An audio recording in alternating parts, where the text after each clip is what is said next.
driving at night with a light, technically against the law. That's okay. Man, I'm feeling like a rebel. We out here, breaking the law, having a ball, having a good old time, saying these rhymes. So sublime. What is time? This is divine. What is my next line? I don't know. I'm focused on this one. The Lord's will is done. I didn't plan. Alex didn't plan this. This is spontaneous. You see, when no me exists, there's no problems. Because it's like this. Only suffering can exist if there's a me.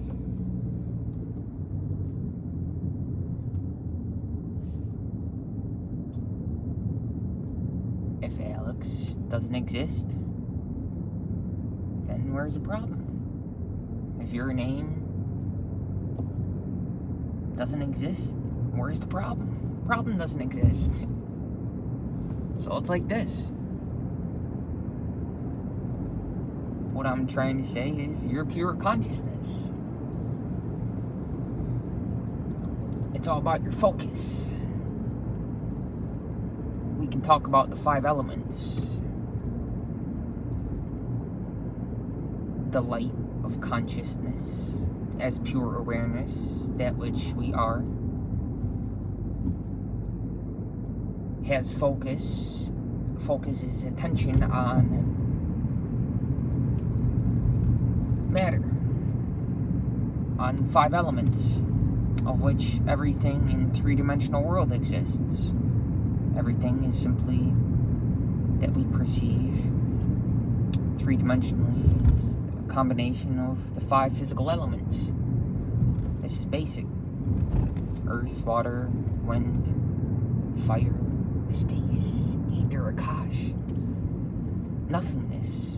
But in that emptiness, there's simultaneous allness. Everything. Wisdom tells you that you're nothing. I am pure consciousness. I'm not this, I'm not that. Netty, netty. Not this, not that. But at the same time, love tells you that you're everything. I'm everything. So at the same time, I'm both nothing and everything. And where does Alex, your name, your expression of the One, of the Father in heaven, of pure light attention, where do we fall along the spectrum between nothingness and everythingness, between emptiness and allness, at the same time, simultaneous? Or somewhere, we could say, in between, or we don't have to be. All perceived limitation is a consequence of a limited self-definition. But when there is no self-definition, when you're simply loving awareness, timeless, changeless, that's her essence, then there is no Alex. Alex appears to you now as I make this. But when I say I, it doesn't come from a sense of Alex or personality. It comes from the awareness, the identity that I am divinity. And I am constantly focused on this subjectively, whatever the activity. And therefore, although this body may accumulate so-called karma, I know that I am under grace, not under law, as it says in the Bible. In other words, I'm above karma. Anything that happens to this body, to this mind, to this seeming individual, actually, since it's not my identity, fundamentally, then there is no worry. Therefore, there's no problem, no anxiety. There's a constant, calm confidence that is itself the presence. It's a natural consequence of identifying with the presence, not with the persona. Persona literally means mask. It's like clothes on the body. They change. Even the body. The body changes. How many lifetimes has this one had? Well, that's, again, a limited self-definition. Who says that?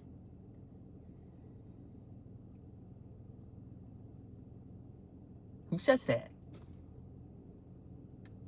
You see?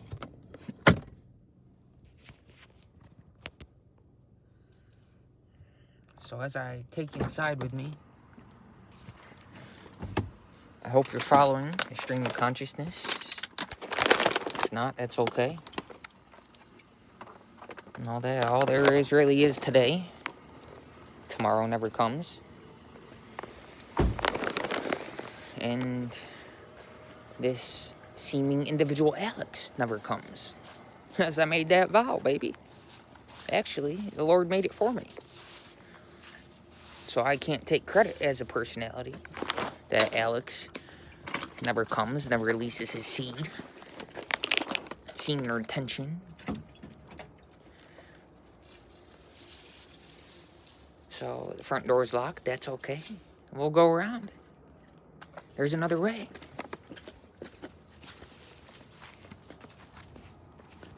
I remember one time I was mad because the door was locked in the front. I said, hey, you locked me out. Why'd you do that? But, oops, don't want to leave the light on in the car. That's not cool.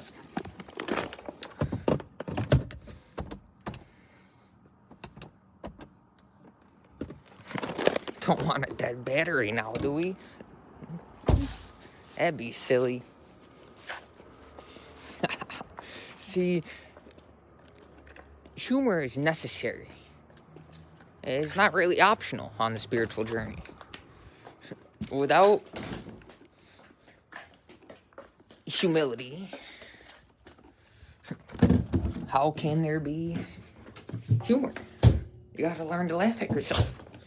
And you can do this more so when there's less sense of self.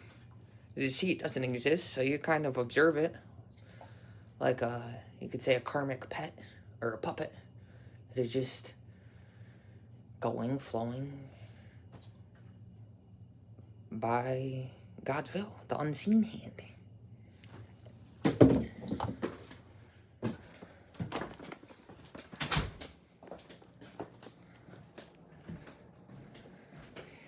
So as I make this video,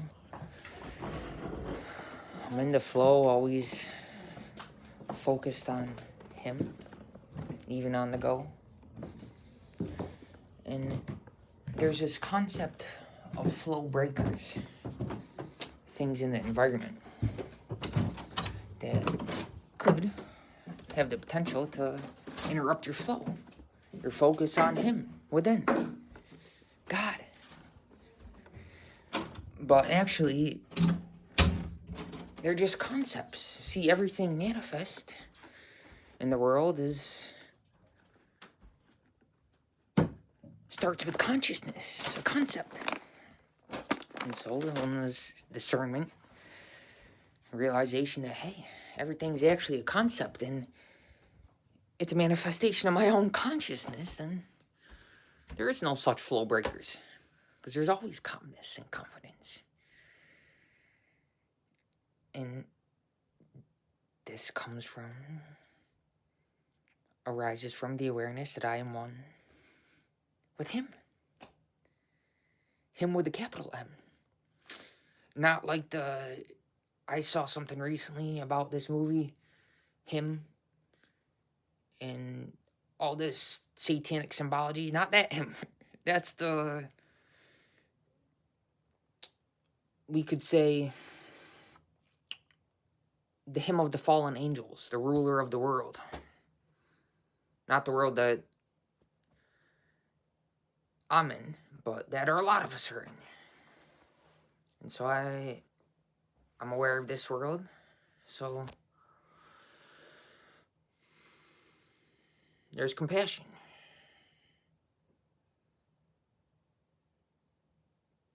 To help alleviate the suffering. And who am I to do that? You see, when you see clearly wanting to help anybody, that's a judgment. I want to help that person. Yes, it comes from a feeling of compassion. But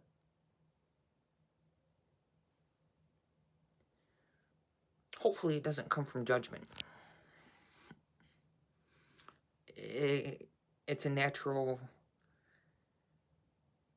knowing that this person needs helping or lending or in whatever way. It's not something that you decide, oh, by the way, I'm going to do this for that person. Because you see, there's no person to decide that I'm going to do that for somebody. It just happens naturally. You see someone struggling and you want to help them. You don't go out and seek it. You don't seek to do it. When the opportunity arises, you meet a homeless person, somebody's walking along in a snowstorm, bags in their hand, you offer them a ride. The person in front of you, needs a little bit of money to pay for their groceries. They don't have it all. See, things like this, you help them. That's a natural consequence of being at a certain place at a certain time. But it's not something you have to seek to do. Of course you can, so long as you give with a good heart and cheerfully. God loves the cheerful giver. But we don't want to see things separately, because actually, giving and receiving are one. There is no separation.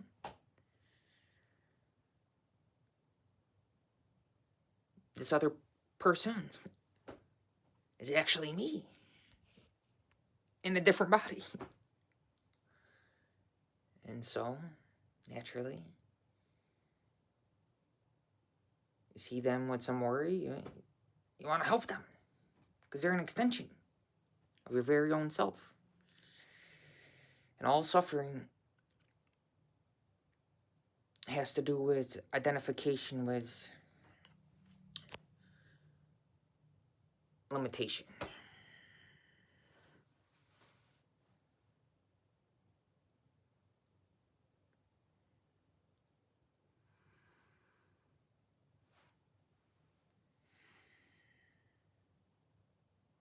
Every movement is a consequence of a thought. So just be aware of the mental movements, the physical movements. Be aware that I'm the witness. I'm not the body as it carries on its activities. I'm not the mind as I speak this, but I'm simply the witness of what's coming out, arising in consciousness.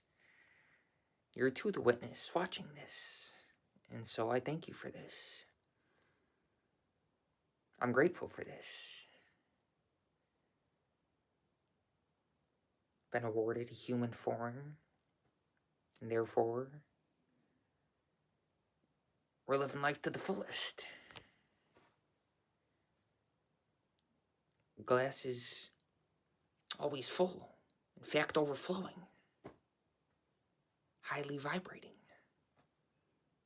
and thus uplifting.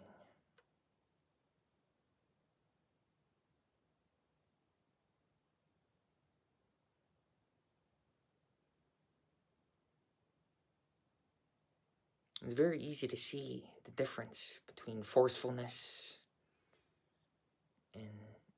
naturalness. If one comes on here with a plan versus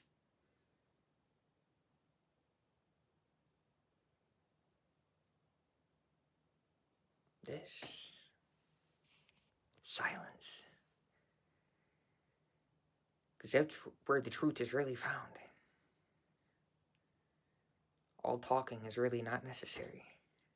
But we're here now, so we're doing it blissfully. So I hope you feel the energy.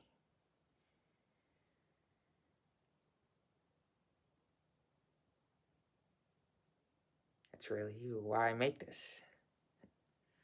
For whoever wholeheartedly watches this.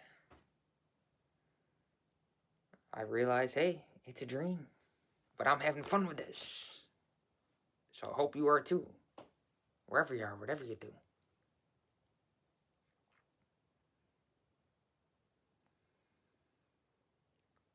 You don't take things so seriously, realizing that, hey, I'm dreaming. I'm waking dreaming. But wait, if I'm awake, then I'm not sleeping. Therefore, I'm not dreaming. I'm a conscious dreamer. In other words. See, this is really the teaching is we want to move from compulsiveness to consciousness. For instance, as I make this, it's not a compulsive activity. I'm aware 100% consciously.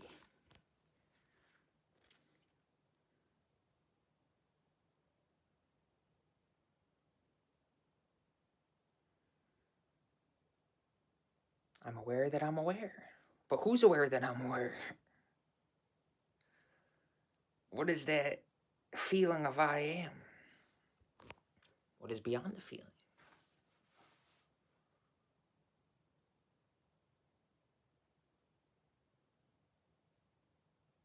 See? Did you see that? That's the point. Ah, I hope you get it. Openly receive it. Anyways, stay present. This moment. That's all there is to it. To this thing called life.